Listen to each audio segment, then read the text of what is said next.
सम assurance कि जो परीक्षा दी है उसकी नौकरी मिलेगी कि नहीं, क्यों नहीं मिल रही है।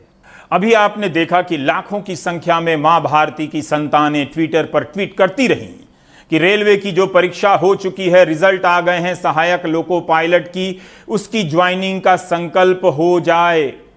The revolution was tweeted. मंत्री जी ने संकल्प पत्रक पर पुष्प अक्षत तो दूर, बयान तक नहीं दिया कि चिंता ना करो मां भारती की संतानों, हमारे रहते ज्वाइनिंग हर हाल में होगी। उन्हीं का एक पुराना बयान था संसद में कि उनकी सरकार के रहते रेलवे का प्राइवेटाइजेशन नहीं होगा।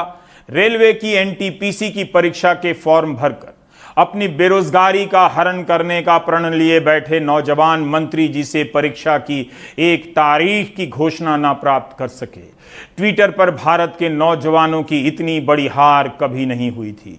जिस ट्विटर और फेसबुक से न जाने कितनी चुनावी जीतों को मैनेज किया गया दुनिया में, उस ट्विटर पर अपनी हार को भारत की ये जवानी अपनी कहानी कहां लिखेगी।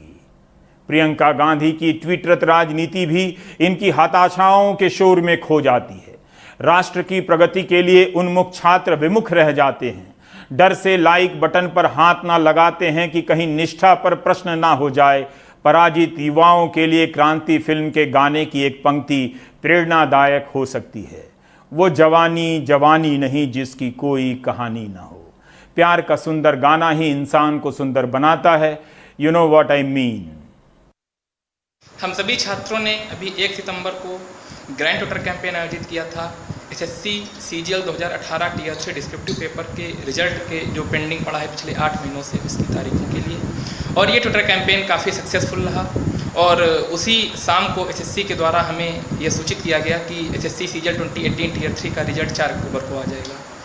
परंतु हालांकि वह ट्विटर कैंपेन जो उसका उद्देश्य था उसकी पूर्ति करने में वह सफल रहा, परंतु इसके अतिरिक्त छात्रों की एसएससी से कई सारी मांगे अभी भी शेष हैं, जैसे रैंक लिस्ट का मुद्दा, जैसे वेटिंग लिस्ट का मुद्दा, तथा एसएससी में एक ऐसी अथॉरिटी हो जिसके द्वारा छात्र अपनी समस्याएं, अपनी ग्रीवेंसेस डायरेक्टली उस अथॉरिटी तक रख पाएँ और एसएससी उनको टाइम बाउंड मैनर में सॉल्व कर सके। बच्चा एग्ज़ाम का फॉर्म भरने के बाद इंतज़ार करता रहता है कि कब मेरी एग्ज़ाम होगा, एग्ज़ाम हो जाता है तो रिजल्ट नहीं आता, रिजल्ट आता है तो ज्वाइनिंग नहीं होती है। तो पूरा फ्रॉम स्टार्ट टू एंड जो इसको सॉल्व करने का एक प्रयास है वो है आपका स्पीकअप कैंपेन। और इसके थ्रू ये मांग की जा रही है कि परीक्षा व्यवस्था में इस तरह का सुधार किया जाए कि समयबद्ध तरीके से परीक्षा हो, और अगर समयबद्ध तरीके से परीक्षा नहीं हो रही है तो जो भी इसके लिए रिस्पॉन्सिबल हैं उनके ऊपर जुर्माना भी लगाया जाए, ताकि एक इंटेंट दिखे सरकार का कि बच्चों को वाकई में सरकारी नौकरियां देनी है और वो इस एग्जाम्स की मन से तैयारी करें, ना कि इस पे चिंतित रहें कि हमारा कितने साल बाद ज्वाइनिंग होगा।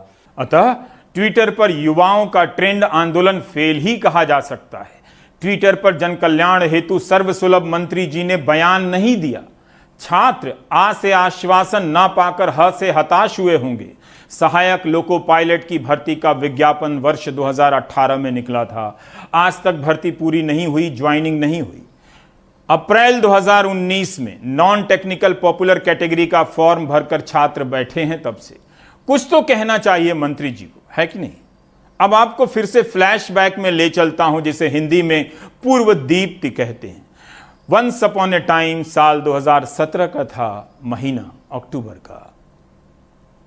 मंत्री जी ने कहा था कि रेलवे के इकोसिस्टम में 10 लाख नौकरियां बन जाएंगी। उस दिशा में काम कर रहे हैं। 10 लाख, इधर 1 लाख की भर्ती का पता नहीं। बयान में स्पष्ट रूप से कहा था कि रेलवे में भले सीधे तौर पर ना मिले इतनी नौकरियां, लेकिन रेलवे के इकोसिस्टम में 10 लाख लोगों को नौकरियां मिल सकती हैं। रेलवे में होने वाली सीधी भर्ती का तो हिसाब दे ही सकते थे मंत्री जो थे। विदित है कि अगले 1 साल के लिए रेलवे ने नई भर्तियों पर रोक लगा दी है। कौन यह प्रश्न पूछे कि हम कैसे जांचें कि रेलवे के इकोसिस्टम में 10 लाख में से कितनी नौकरियां बनी हैं? या ये बयान भी जीडीपी वाला बयान की तरह था? रेलवे के अफसर और कर्मचारी प्राइम टाइम कहीं छिपकर तो नहीं देखते हैं।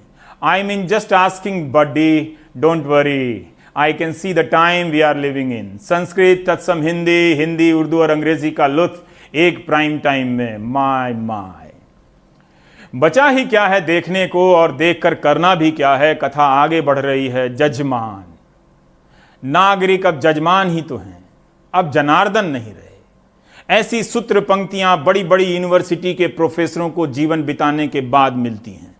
मैं अपनी तारीफ में क्या ही कहूं। आखिर जीडीपी पर बयान क्यों नहीं आए? ऐसा तो नहीं कि जीडीपी कभी नहीं बढ़ेगी, और अगर बढ़ गई तब भी मंत्रीगण चुप रहेंगे आज की तरह।